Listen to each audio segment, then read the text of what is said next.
Neat case విచారణను గురువారానికి వాయిదా వేసింది సుప్రీంకోర్టు ధర్మాసనం. నీట్ యూజీ పరీక్షను రద్దు చేసి మళ్లీ నిర్వహించాలన్న పిటిషన్లపై సీజేఐ బెంచ్ విచారణ జరిపింది. ఇక నీట్ యూజీపై నేటి నుంచి సుప్రీంకోర్టులో వాళ్ళ విచారణ జరిగింది. అయితే నీట్ ప్రశ్నపత్రం లీక్ అయిందని పరీక్షను రద్దు చేయాలని కోరుతూ సుప్రీంకోర్టులో 26 పిటిషన్లు దాఖలయ్యాయి. ఈ పిటిషన్లను సీజేఐ ధర్మాసనం విచారించింది.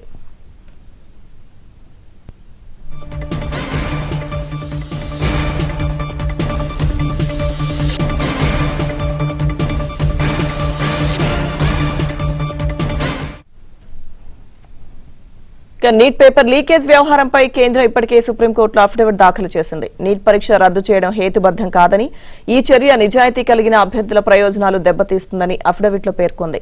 నీట్ ప్రశ్నపత్రం లీకేజ్ కేసులో పలువురు నిందితులను అరెస్టు చేసినట్లు తెలిపింది. నీట్ అక్రమాలపై సీబీఐతో సమగ్ర దర్యాప్తునకు ఆదేశించామని సుప్రీంకు కేంద్రం తెలిపింది. ఇక మరోవైపు నీట్ కౌన్సిలింగ్ నిలిపివేసేందుకు గత నెల 21న సుప్రీంకోర్టు నిరాకరించింది.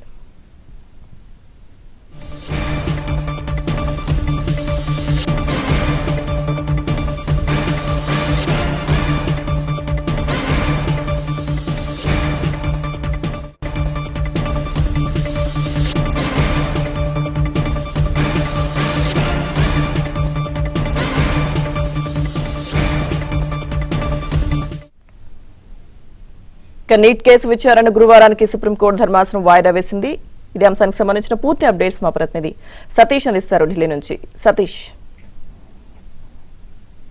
లక్ష్మీదుర్గ, నీట్ పరీక్షపై సుప్రీంకోర్టులో విచారణ గురువారానికి వాయిదా పడింది. 23 లక్షల మంది విద్యార్థుల భవిష్యత్తు ఆచితూచి అడుగులు వేయాల్సిన అవసరం ఉందని సీజే డివై చంద్రచూడ్ అభిప్రాయాన్ని వ్యక్తం చేశారు. అయితే పేపర్ లీక్పై 6 ఎఫ్ఐఆర్లు నమోదయ్యాయని పిటిషనర్లు కోర్టుకు తెలపడం జరిగింది. ఇక మరోవైపు పరీక్షకు 3 గంటల ముందే పేపర్ లీక్ అయిందని ఎన్టీఏ కూడా నేషనల్ టెస్టింగ్ ఏజెన్సీ సైతం కూడా కాసేపటి కోర్టులో వాదనల సందర్భంగా కూడా తమ వాదనలు వినిపించింది. అదేవిధంగా లోపాలను పసిగట్టేందుకు నిపుణుల కమిటీని ఏర్పాటు చేస్తే ఎలా ఉంటుందని సీజే ప్రధాన న్యాయమూర్తి ప్రశ్నించడం జరిగింది. అయితే నీట్ పేపర్ సెట్ చేసిన తర్వాత ప్రింటింగ్ ప్రెస్కు ఎలా పంపించారనే క్వశ్చన్ని సైతం కూడా వాదనల సందర్భంగా సీజే క్వశ్చన్ని లేవనెత్తారు. ఇక ప్రింటింగ్ ప్రెస్ నుంచి పరీక్షా కేంద్రానికి ఎలా పంపారు, ఏ తేదీలో ఈ ప్రక్రియ జరిగిందనే అంశాన్ని కూడా సీజే తన కేసు విచారణ సందర్భం కూడా ఈ అంశాన్ని లేవనెత్తారు. ఇక పరీక్ష పేపర్ లీక్ అయిందా అని ప్రశ్నించిన ప్రధాన న్యాయమూర్తికి ఒకే సెంటర్లో పేపర్ లీక్ అయిందని సొలిసిటర్ జనరల్ కేంద్ర ప్రభుత్వం తరఫున తుషార్ మెహతా కోర్టు ముందు వాదనల సందర్భంగా చెప్పడం జరిగింది. ఈ అంశంపై జాగ్రత్తగా నిర్ణయం తీసుకోవాల్సిన అవసరం ఉందని కూడా సీజే స్పష్టం చేశారు. ఇక 23 లక్షల మంది భవిష్యత్తును పరీక్షించాల్సిందే అనే అంశాన్ని కూడా సీజే చెప్పడం జరిగింది. అక్రమార్కులను గుర్తించకపోతే తిరిగి పరీక్ష నిర్వహించడం మినహా మరో మార్గం లేదనే అంశాన్ని కూడా ఒక క్వశ్చన్ రూపంలో లేవనెత్తారు. అయితే దాదాపు సీజే కాసేపటి క్రితమే తీర్పు వెల్లడిస్తున్న సందర్భంలో దాదాపు 2020 సంవత్సరంలో ఆల్ ఇండియా వైడ్గా ఒకరికే ర్యాంక్ వచ్చింది. 2021, 2022, 2021 అదేవిధంగా 2023 సంవత్సరాల్లో కేవలం ఇద్దరికి మాత్రం ఆల్ ఇండియా ర్యాంకులు వచ్చాయి. కానీ ఈసారి 67 మందికి 720 మార్కులు, అంటే దాదాపు ఇంతమందికి ఏ విధంగా మార్క్స్ వచ్చాయనే కోణంలో కూడా కొంత ఆసక్తి మన కామెంట్లు అయితే చేయడం జరిగింది. అయితే మరోవైపు కాసేపటి క్రితమే ప్రస్తుతానికైతే కేసు విచారణ కూడా కొనసాగుతున్నది. కొంత ఆర్డర్ని డిక్టేట్ చేస్తున్నారు. గురువారానికి అంటే బుధవారంలోగా సిబిఐ ఇప్పటి వరకు ఎన్ని అప్లికేషన్లు ఫైల్ చేసింది, ఎంతమంది కేసు నమోదు చేసింది వారందరిపైన దానికి సంబంధించిన ఒక స్టేటస్ కో రిపోర్ట్ని సైతం కూడా బుధవారంలోగా కోర్టు ముందు ఉంచాల్సిందిగా కూడా స్పష్టమైన ఆదేశాలు జారీ చేయడం జరిగింది. మరోవైపు పేపర్ లీకు అంశం కావచ్చు, ఎంత సమయంలో పేపర్ లీక్ అయింది, మధ్యాహ్నం 2 గంటల నుంచి సాయంత్రం 5:20 వరకు ఎగ్జామ్ జరిగింది. ఆ ఎగ్జామ్ ప్రక్రియలో ఏ విధంగా పేపర్ లీక్ అయింది అనే అంశంలో కూడా కొంత ప్రశ్నలు కూడా ఉత్పన్నమయ్యాయని చెప్పాల్సి ఉంటుంది. అయితే దాదాపు 23 లక్షల మందికి పైగా కూడా ఈసారి నీట్ యూజీ ఎగ్జామ్ని రాశారు. వారంతా కూడా సుప్రీంకోర్టు ఏ గైడ్లైన్స్, సుప్రీంకోర్టు ఎలాంటి ఆదేశాలు ఇస్తుందని కూడా వారంతా కూడా ఎదురు చూస్తున్నారు. కానీ సుప్రీంకోర్టులో ఈరోజు మాత్రం వాదనలు పెద్ద ఎత్తున కూడా జరిగాయి. ఇరుపక్షాలు సైతం కూడా వాదనలు వినిపించారు.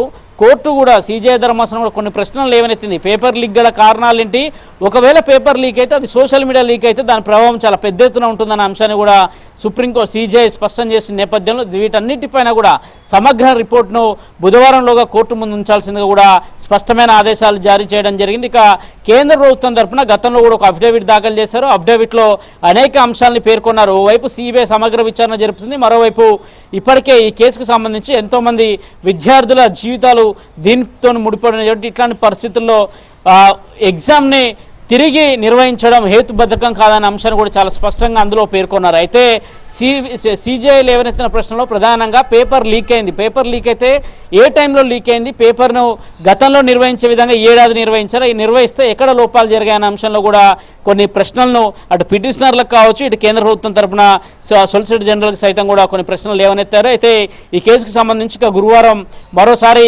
విచారణ కూడా పూర్తి స్థాయిలో జరగబోతుంది. అయితే గురువారానికి దీనిపైన క్లారిటీ వస్తుందా, లేదంటే గురువారానికి కూడా మరోసారి కేంద్ర ప్రభుత్వం కావచ్చు, అదేవిధంగా సిబిఐ తరఫున కావచ్చు, మరోవైపు పిటిషనర్ల తరఫున కావచ్చు, ఈ ముగ్గురు ఇచ్చే నివేదికలు ఎంత మేరకు ఉంటాయో, ఆ రోజు ఎంత మేరకు వాదనలు కొనసాగుతాయి అనేది కూడా చూడాల్సి ఉంటుంది. కానీ దేశవ్యాప్తంగా 23 లక్షల మంది విద్యార్థులు నీట్ యూజీ పరీక్ష రాసి ప్రతి ఒక్కరు కూడా వెయిట్ చేస్తున్నారు. మరోవైపు ఇప్పటికే కౌన్సిలింగ్ సైతం కూడా వాయిదా వేశారు. అయితే ఈ రోజు సుప్రీంకోర్టులో దీనిపైన సుదీర్ఘంగా వాదనలు జరుగుతాయి అనుకున్నప్పటికీ కూడా సుప్రీంకోర్టు వెకేషనల్ బెంచ్ ప్రారంభమైన రోజే పెద్ద ఎత్తున అనేక కేసులు వస్తున్న నేపథ్యంలో యూజీసీకి సంబంధించి నీట్కి సంబంధించిన కేసును కాసేపటి క్రితమే విచారణకు చేపట్టారు. అయితే గురువారానికి అయితే ప్రస్తుతానికి వాయిదా వేశారు. ఇక బుధవారం లోపు మాత్రం అటు సిబిఐ కావచ్చు, ఇప్పటి వరకు ఎక్కడైతే పేపర్ లీక్ అయిందో దానికి సంబంధించిన అంశంలో పూర్తిగా కూడా ఒక అఫిడవిట్ని కూడా దాఖలు చేయాల్సింది కూడా స్పష్టమైన ఆదేశాలు అయితే జారీ చేశారు.